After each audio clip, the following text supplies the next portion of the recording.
We are about to imagine a future where the ads consumers see are a la carte rather than set in stone in the menu. A world where you can pick and choose exactly the ads you want to see based on what you actually care about, and where advertisers cut out the middlemen and deal directly with publishers. Here to paint a picture of what that would look like, let's welcome Adweek's Oliva Morley, who's joined by NIAC's founder, Carolina Abenante, CEO and founder of Own Your Own Data, Brittany Kaiser.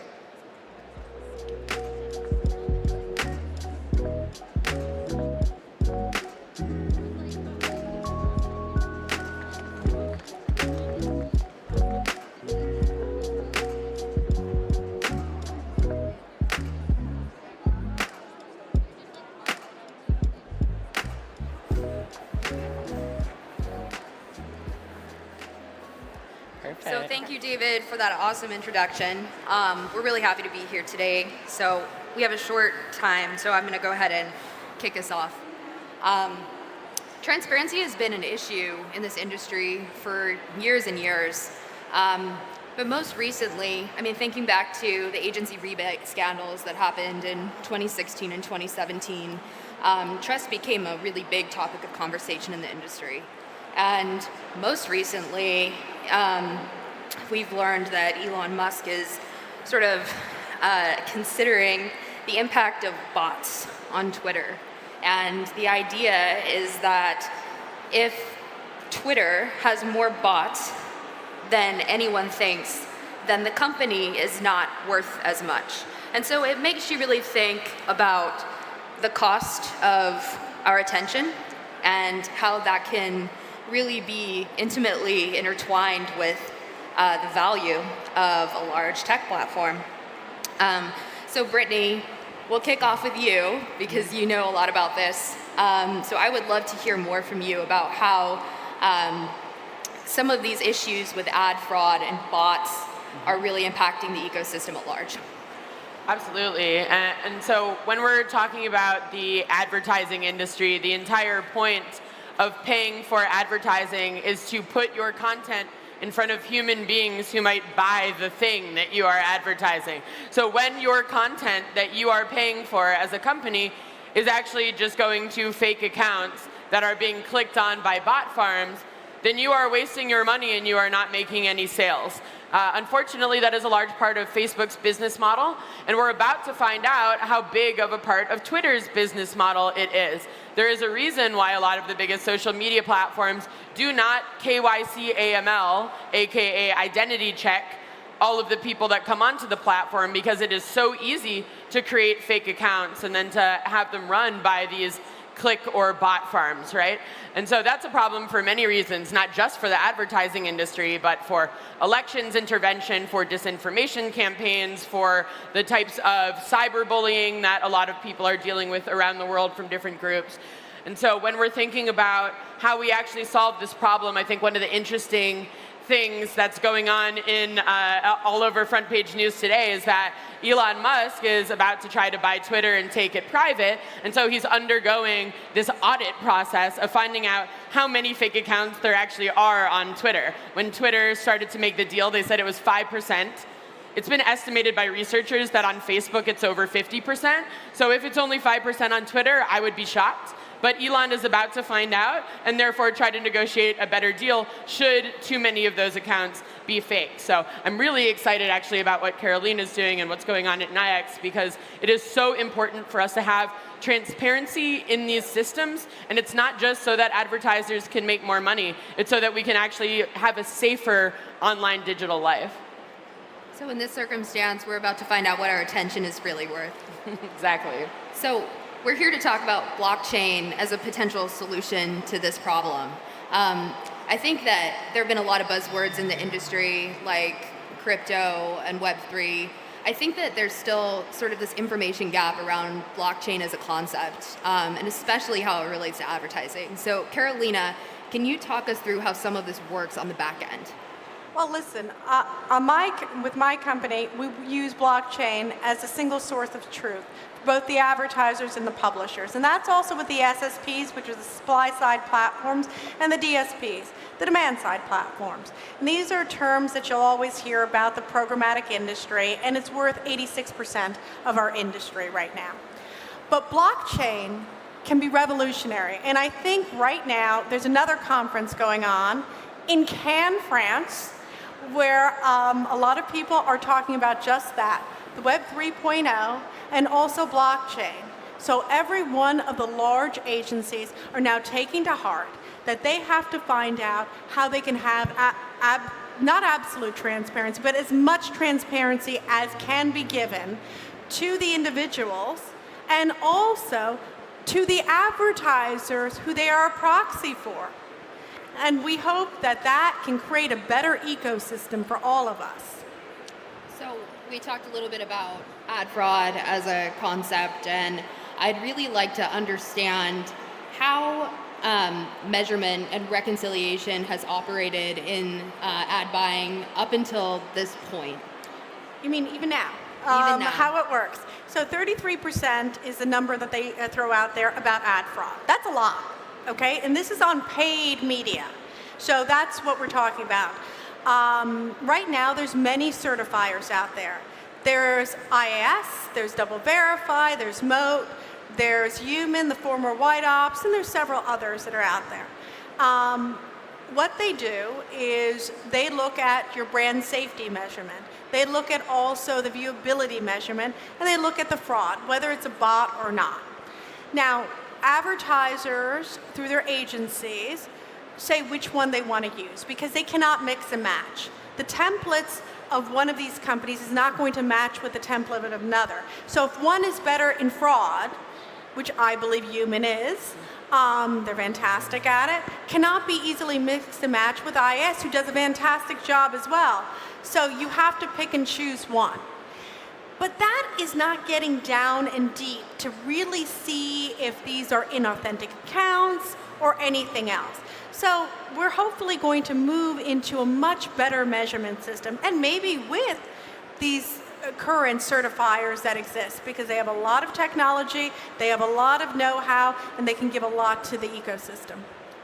So you talked us through how it works on the back end. Can you give us an anecdotal example of what that transaction might look like between advertiser and publisher? But we're talking about from the ops people inside an agency. So when they're going to get an ad inside of there and they're saying that somebody has paid for this. So let's just say it's L'Oreal. I'm going to make up the agency that uses L'Oreal. And if it is the right one, please forgive me. I'm just using that. So L'Oreal's the advertiser. It could be Dentsu. And Dentsu's contracting with several various SSPs, and they may do what is known as a PMP, which is actually a private marketplace, and they might go to several publishers through that SSP.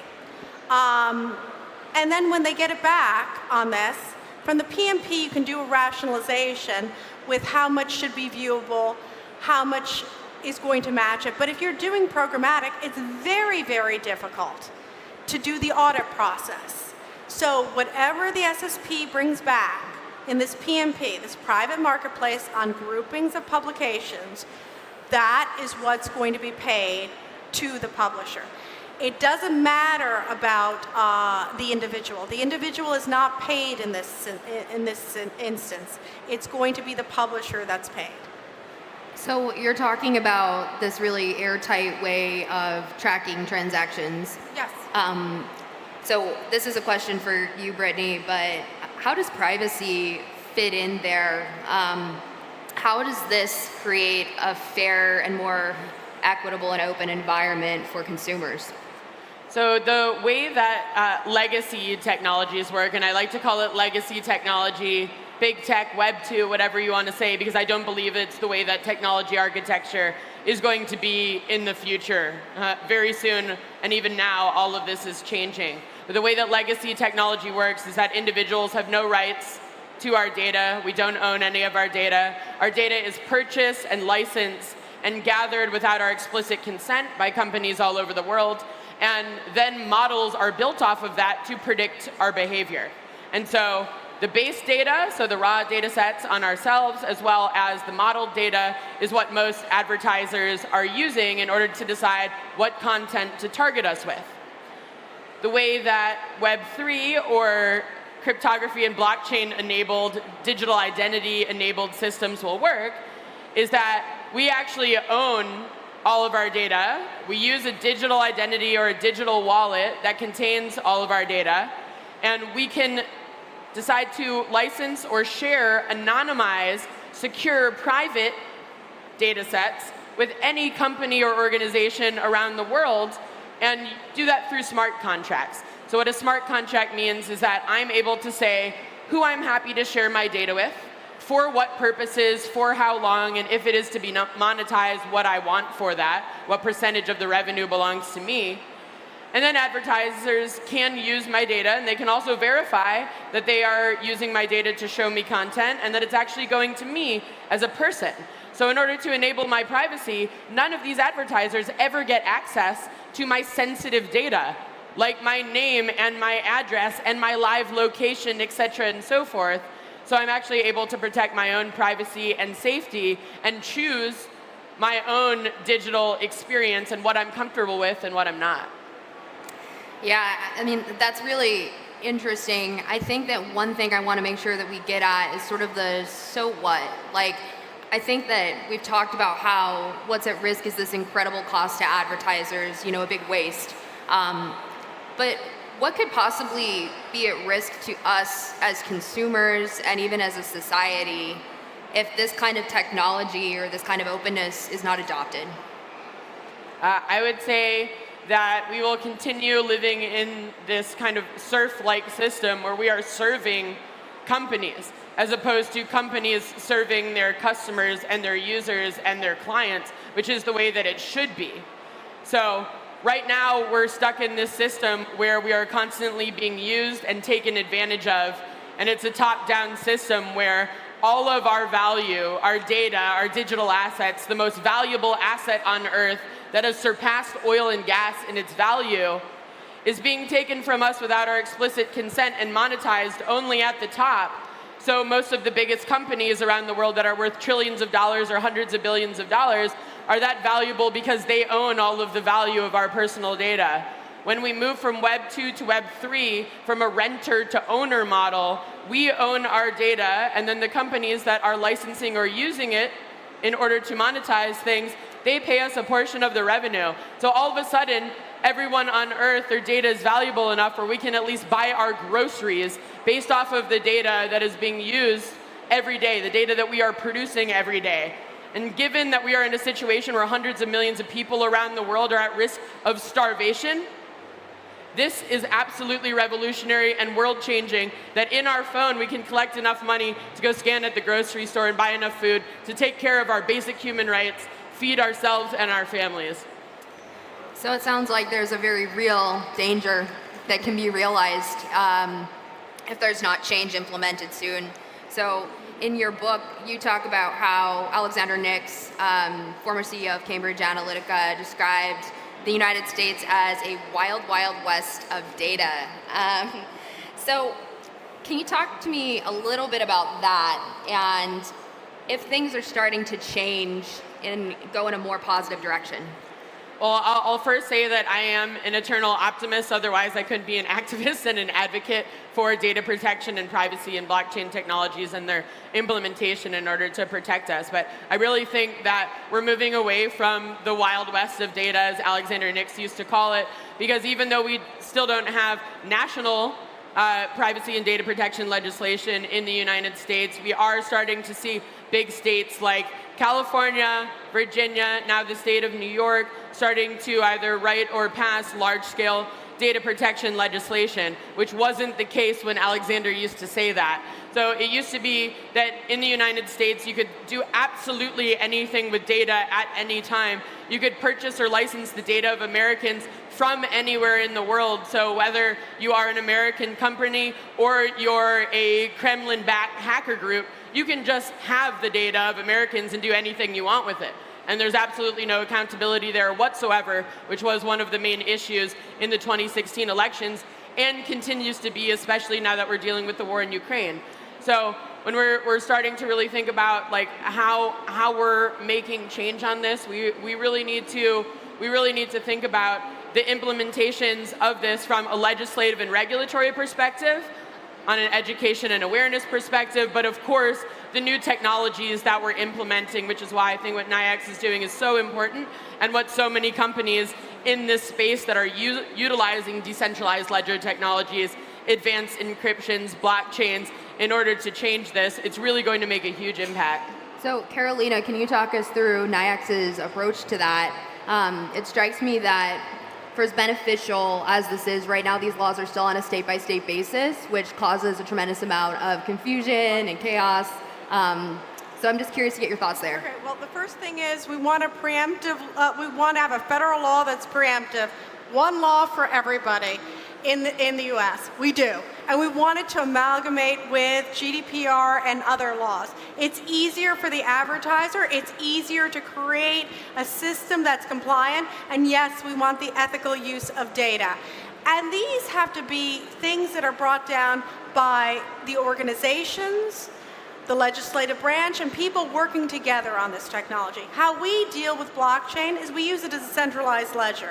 So we work with all of the data providers, we do the reconciliation, we work with smart contracts, and we allow for the contract management of any insertion order or the quasi-insertion orders from programmatic.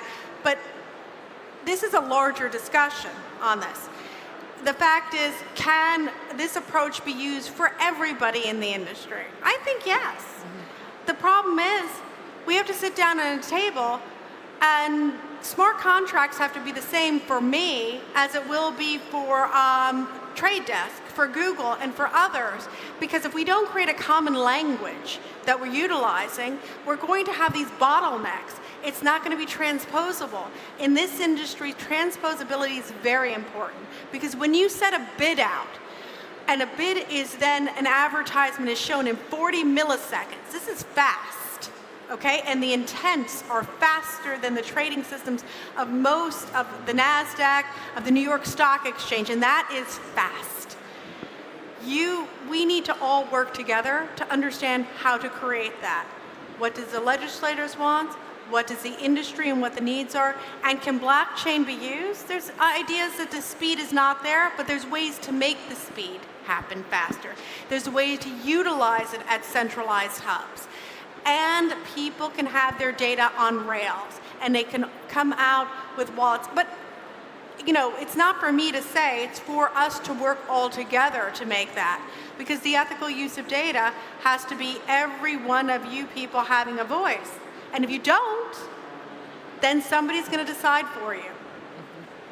Okay, so I have one more question for you guys that we're going to end on, and it's, imagine that all of this comes to fruition. Everything we're talking about, blockchain becomes more widely adopted in the space. What's at stake to large platforms like Google and Facebook, and does blockchain have the power to eventually cripple or dismantle the duopoly? That's a really hard question, because Google has multiple patents in blockchain. And I've been following their patents for a very long period of time. And they're very elegant. And it's not just them. There's other people that are in this industry. You didn't mention Microsoft. They bought Xandr. Okay, and Xandr's fully implemented now. I mean, Apple has many patents in this industry. And they're all using cloud-based technology. Where do you think all of this is going? So if you really want to break out this duopoly, triopoly, because remember, Amazon has a lot of patents as well, and they're a very big advertiser. And there has to be industry groups. There has to be consensus from governments. There has to be people talking about it. They have to be working with nonprofit groups on what is the ethical use of data for the individuals. I like saying that because Sheila Klokusher from IPG has hammered that into my mind, that there should be an ethical use of data. how it's going to be used, how it's going to be respect the individual. And I'm sorry, please get the line. No, absolutely. And what I really think is that, obviously, although I do a lot of advocacy work and testify against some of these people, I'm not a hashtag delete Facebook person. I do believe that Facebook and Google can even greatly enhance their business models with the implementation of blockchain technologies, and they are doing that. But it's going to be up to the consumer to decide which type of metaverses or NFT platforms or blockchain platforms that they actually decide to use. For instance, in Mark Zuckerberg's metaverse, 47.5% of your revenue belongs to him. Whereas most other metaverse platforms take a tiny fraction of a percent, or at the most 2 or 2.5% of all of your work, all of the digital assets and the content and the value that you produce. So if you want 2% commissions or less, or if you want 47.5% going to Mark Zuckerberg, it's your choice. Build where you want. Lots to think about.